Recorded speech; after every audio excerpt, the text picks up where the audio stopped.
Welcome to the new video. तो दोस्तों सवाल ये पैदा होता है कि अब ड्रामा केस नंबर 9 में क्या होने वाला है। फ्रेंड्स, ये सिर्फ मेरी प्रेडिक्शंस हैं। हो सकता है ड्रामे की स्टोरी आगे चलकर चेंज हो जाए। मुझे ये लगता है कि मनीषा अपने मंसूबे पर अमल करते हुए रोहित और कामरान को आमने सामने लाने में कामयाब हो जाएगी। दोनों के दरमियान होने वाली गुफ्तगू नहायत तनाव भरी होती है और रोहित के चेहरे पर खौफ साफ नजर आता है, क्योंकि वो कामरान की धमकियों और मनीषा की सच्चाई के दरमियान फंस चुका है। फ्रेंड्स, मनीषा खुफिया तौर पर इन दोनों की बात रिकॉर्ड कर लेती है, लेकिन इसे ये अंदाजा नहीं होता कि कामरान को कुछ शक हो चुका है और वो इसकी निगरानी करवा रहा है। मुमकिन है कि जैसे ही मनीषा वहां से निकलने की कोशिश करे, कोई नामालूम शख्स इसका पीछा करे और इसका मोबाइल छीनने की कोशिश करे, मगर वो किसी तरह अपनी रिकॉर्डिंग महफूज करने में कामयाब हो जाती है।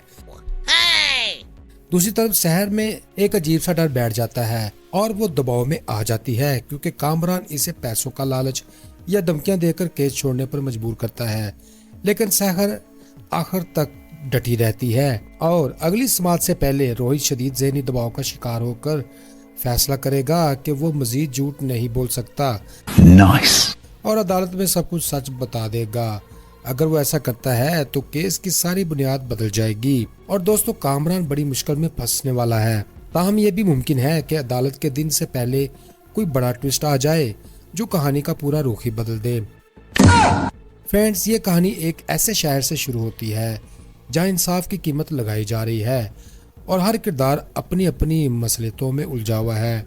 एक तरफ शहर को दरकार रकम और कोई ताकतवर शख्स ये रकम देने को तैयार, मगर इसके पीछे छुपी नीयत सबकी नजरों से ओझल नहीं। दूसरी जानब अदालत में जारी केस है जिससे सच और झूठ की कशमकश शिद्दत अख्तियार करेगी। मनीषा पूरी दयानतदारी के साथ इस जंग में खड़ी है, मगर इसके सामने रोहित और कामरान जैसे लोग मौजूद हैं जो अपने फायदे के लिए किसी भी हद तक जा सकते हैं। दोस्तों, रोहित पर इल्जाम है कि वो कामरान से पैसे लेकर अदालत में झूठा बयान देगा, लेकिन जब मनीषा इससे सवाल करती है तो हिचकिचाता है और इसी लम्हे इसकी आंखों में खौफ और बेचैनी साफ दिखाई देती है।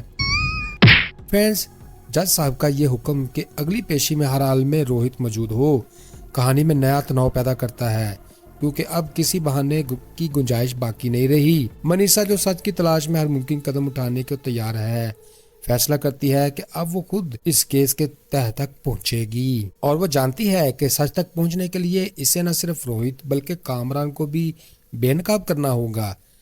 फ्रेंड्स, इसीलिए वो एक ज़हीन मंसूबा बनाती है कि जब दोनों आमने सामने हों तो वो इनकी गुफ्तगू अपने फ़ोन में खुफिया तौर पर रिकॉर्ड करे, ताकि अदालत में नाकाबिले तरदीद सबूत पेश किया जा सके। दूसरी तरफ कामरान पूरी कोशिश करता है कि मनीषा को किस तरह कायल करे कि वो शहर पर दबाव डाले कि वो थोड़े से पैसे लेकर केस से दस्तबरदार हो जाए, और वो उससे माफी मांगने के लिए भी तैयार है।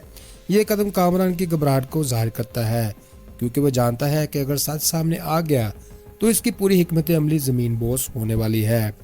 फ्रेंड्स, मनीषा की असूल पसंदी और इसकी बहादुरी कहानी का सबसे मजबूत पहलू है, क्योंकि वो अपने शौहर के खिलाफ खड़ी है और वो जानती है कि ताकतवर लोगों से टक्कर लेना आसान नहीं, फिर भी वो किसी कीमत पर पीछे हटने को तैयार नहीं।